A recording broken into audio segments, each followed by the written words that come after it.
feels too Joss Whedon-y. you know what I mean? Yeah. There's a lot of Joss Whedon, or Joss Whedon, however you pronounce his name, Whedonisms in there. So, you guys want to get back on topic? Yes. Okay. Are we still doing the cold opening? Yeah. Is this all the cold open? 32-minute cold opening. Yeah. All right, so let's talk hashtag they can fly now. Oh yeah.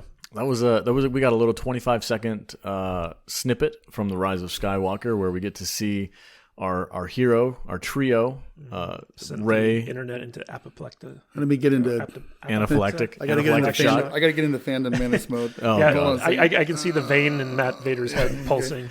I had somebody kind of check me on it though. I was talking to somebody about it, and they were like, "Well, okay, so let's set it up first. We'll talk about it first." But okay, so we get the scene where we have these treaded motorcycle deals.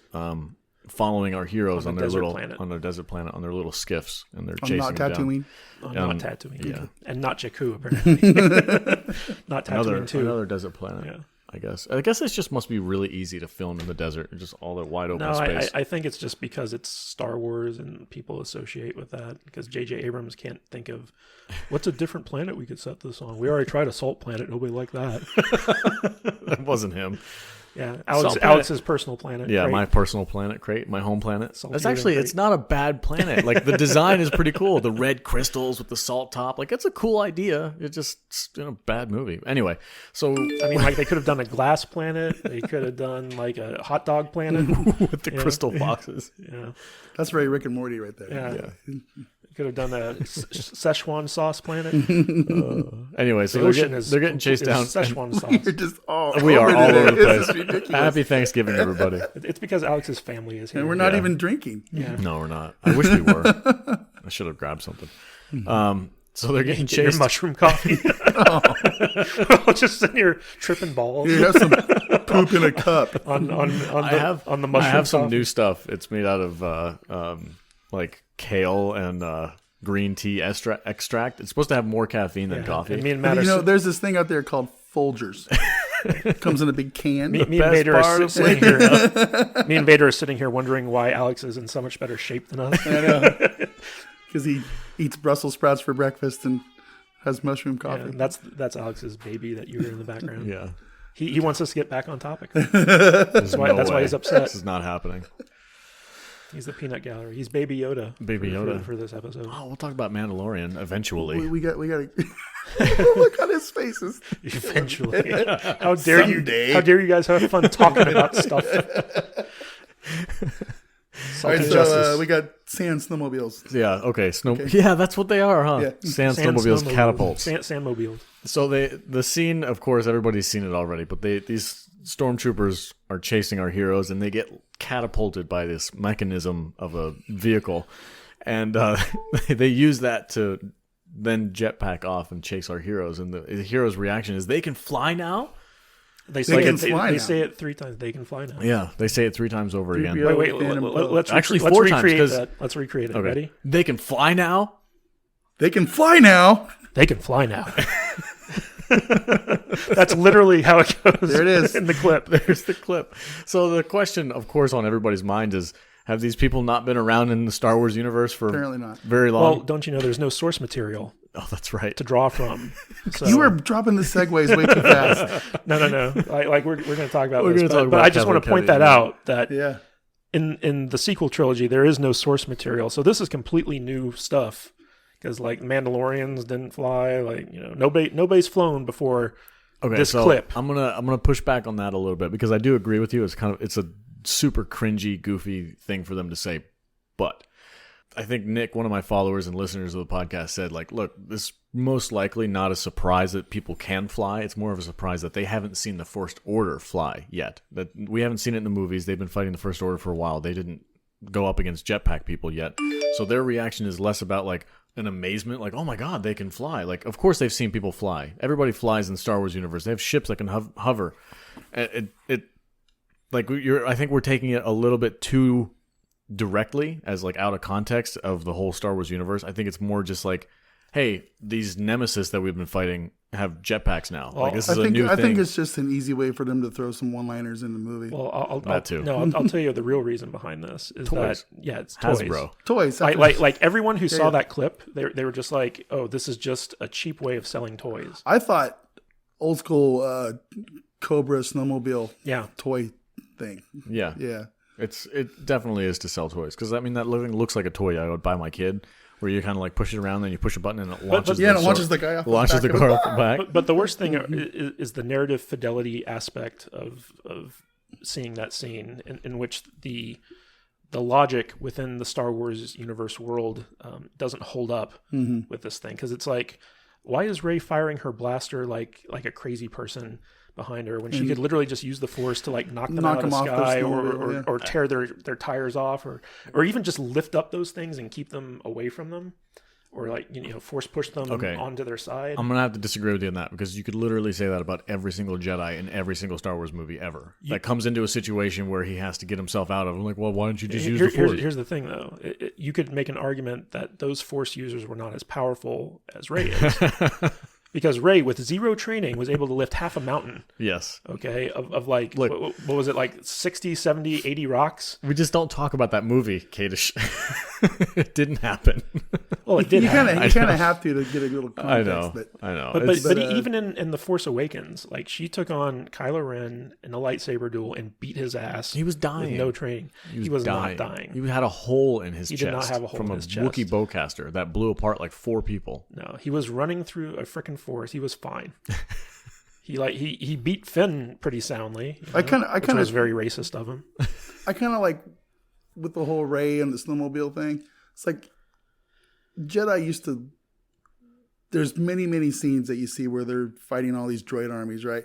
And they're just picking them up and throwing them in the other ones, and it's not a precedent that hasn't already been set. Yeah, like if you ever watched the Clone Wars like the original shorts where Mace Windu is fighting single-handedly that entire droid army, like there's a lot of things that Rey could have done in that scene other than go pew pew pew pew pew pew pew like a person having epilepsy, like literally, like when she's firing behind her, I'm like, what are you doing?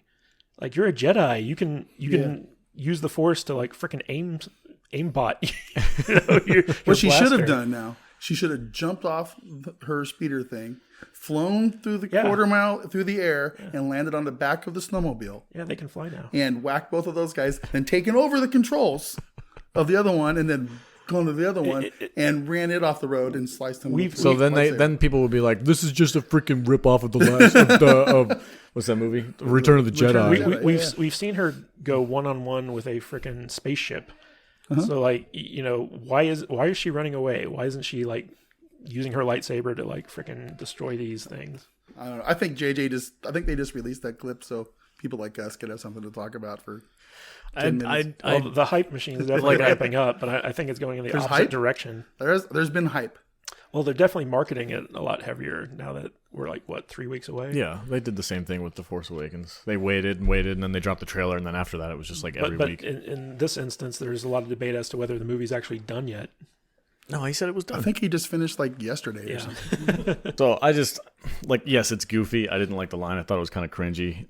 But I think a lot of this that we're criticizing is just over the top. It's like, there's been dumb things in Star Wars before, and nobody says anything. Like, Episode 9 needed to wow everybody. Yeah. This movie needed to do so many things in order to fix the issues that Disney created with their previous films, and it doesn't look like it's doing it. In fact, it looks like it's just continuing the same trend of making things worse. Yeah, and I think that's what is bothering a lot of people. More so than they're not. It doesn't details. Okay, I get what you're saying. Like, they're not even trying to make things better. They're I feel like going in the same direction. Reading some of the spoilers and stuff that are out there, and I don't know why I did, but it just seems like they threw a bunch of crap into a hat, a bunch of bad ideas, and pulled out the worst ones, and went with it. I don't understand. I don't understand what they're doing. The most mediocre ones. Yeah, it's just, like resurrecting Palpatine for like the final movie without any setup beforehand. It's like JJ and KK. I think they both kind of figured out that this is the last time they're touching any Star Wars movies. Maybe, probably. So he's like, "F everybody. This is how it's going out." And I think JJ genuinely cares about trying to make a good movie. I just don't think he's capable of it. I don't know if he does. I don't know. He's got his fingers in so many different movies and production studios, but I think he cares. I mean, he loves Star Wars just as much as everybody else. He just, like you said, he might not be the best fit. Like a big trend with him when he's making movies is he really does try to understand the audience and cater to them, which is part of the problem with all this like hyper nostalgia stuff. Like he did it with Star Trek, and he's been doing it with Star Wars. But I think that in trying to do that, he does himself a disservice simply because, like, you know, the fans want something new. It's okay to put in little bits of nostalgia and pepper that into your story, but you know, you need to give us like something good and something new. And he was given the onerous task of trying to fix all the story issues that The Last Jedi created. I definitely don't envy the guy. I wouldn't want to be in his shoes because I don't know if I would have been able to do any better. I think the only thing that I would have changed, I think one of our listeners gave us a question that we wanted to talk about. What would we do to change Star Wars? Yeah, well, I think the biggest thing for me, if I was given the reins after The Last Jedi and they were like, here, you can make episode 9, what are you going to do? I think I would have stuck the landing with Kylo. He is the big bad. Like, have nobody else but Kylo. Well, the biggest and mistake, have him just go on a freaking rampage and have our heroes have to try and stop him. The biggest mistake they made was insisting that they keep it as a trilogy. Like, episodes 7 and 8 should have been like their own little arc. And then they should have done episodes 9 and 10. They should have given us at least one extra movie to fix all the crap that 8 did. Because, I mean, you can't fit everything that you need to into like 9. Yeah. Like, people who, and like I'm guilty of it myself, but people who are like looking at 9 to kind of like save this trilogy, it's not going to happen. No. And I've thought about it myself. I'm like, oh, maybe this episode will be really good and we'll get a change and it'll fix a lot of the issues that I have with the other ones. Like, no, probably not. It's like probably just going to be just as an adventure movie. The big marketing hook for episode 9 is the Skywalker saga comes to an end. It's like Skywalker saga came to an end in episode 6. Yep. Yeah. You know, everything 7 and 8 did had nothing to do with the Skywalkers. Nothing. Yeah, and they're not even, you know, I heard yesterday that they're not even going to address the how little frog lady, what's her name? Maz, how she got the lightsaber. We're going to have to read it in a freaking comic. They don't even address that in episode 9. That's the only interesting thing that came out of that movie. It's like, how did she get the lightsaber? Time. It's like, that's bullshit. It makes me angry. You know, I want to see that. I don't want to read a comic book. Yeah, it was like they were too lazy. That's pure Disney trash right now. It's too lazy to close that open loop. Yeah. It's like the one interesting thing. I think we as fans probably made that moment a much bigger deal than what they thought about. Like, I'm not saying you're wrong. I agree with you. I think it's something her that entire needed to be. hook was based on her touching that. I know. They had 2 movies to finish that subplot, or at least explain it away. No, I know. I get it. I'm just saying, like, I doubt that like JJ and the producers of episode 9 even remember that scene. They're whatever. We got to focus on Kylo. They did with Lost. You know, like they set up all these interesting questions and then they failed to pay them off, and it pisses people off. Yeah, I'm sitting here getting angry. Hey, thank God for the Mandalorian. Thank God for the Mandalorian. Thank Jon Favreau for the Mandalorian.